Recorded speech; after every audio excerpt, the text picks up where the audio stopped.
जय श्री कृष्ण। पिछले एपिसोड में हमने गीता के श्लोक और करन्यास को समझा था। आज हम हृदयादि न्यास और ध्यान श्लोकों पर चर्चा करेंगे। ये श्लोक आध्यात्मिक नींव है जिससे मन, वाणी और शरीर एकाग्र होते हैं और साधक गीता के अमृत का पान करने के लिए तैयार होता है। तो चलिए पहले भाग की बात करते हैं। हृदयादि न्यास का अर्थ क्या होता है? न्यास का अर्थ है अपने शरीर के अंगों को पवित्र करना और भगवान की ऊर्जा से जुड़ना।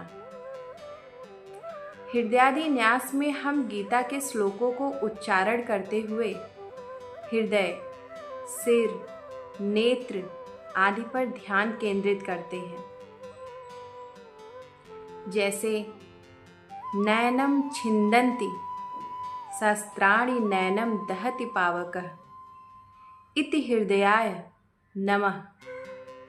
इसका भाव है आत्मा को न कोई शस्त्र काट सकता है, न अग्नि जला सकती है। जब हम इसे हृदय पर हाथ रख कर बोलते हैं तो हृदय को अमृत और निर्भयता का संदेश मिलता है, मतलब कि डर खत्म होता है। इसी तरह ना चैनम क्लेदयन्त्यापो च शोषयति मारुतः इति सिर से स्वाहा। यहाँ आत्मा की शाश्वतता का बोध मस्तक को दिया जाता है। नित्यः सर्वगतः अस्थाणुरचलोप्यं सनातनः इति कंठाय हूँ। वाणी को यह संदेश दिया जाता है कि आत्मा सनातन और अचल है।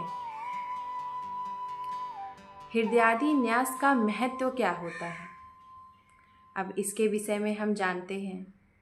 जैसे यह प्रक्रिया शरीर को एक प्रकार का मंदिर मानकर उसमें आत्मा और भगवान के संदेश को स्थापित करती है।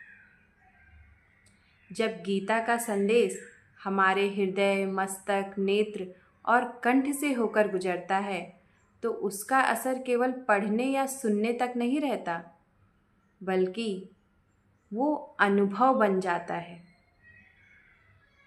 उसको हम एक्सपीरियंस करने लगते हैं, उन सारी चीज़ों को। पार्थ्याय प्रतिबोधिताम क्या है? अब आते हैं गीता के मुख्य ध्यान श्लोक पर।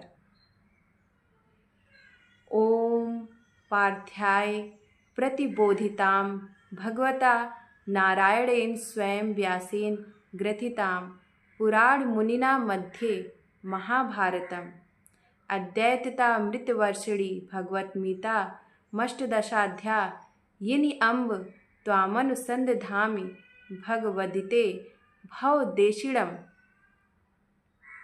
इसका अर्थ है कि यह गीता स्वयं भगवान नारायण ने अर्जुन को सुनाई। व्यास मुनि ने इसे महाभारत में संकलित किया।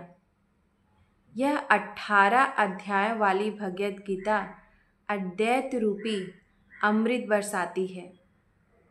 साधक इसे माता के समान मानकर शरण लेता है, क्योंकि इसमें जीवन की बहुत सारी सीख मिलती है।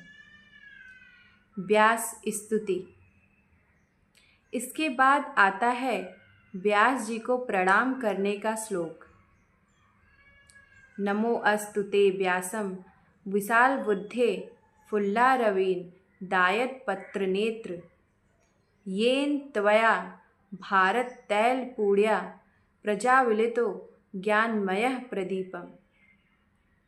इसका अर्थ है कि हे व्यास मुनि, आपकी विशाल बुद्धि को हम प्रणाम करते हैं। आपकी आंखें कमल की पंखुड़ियों जैसी है। आपने महाभारत रूपी घी से ज्ञान का दीपक प्रज्वलित किया। वही दीपक आज भी अज्ञान के अंधकार को दूर करता है। धन्यवाद।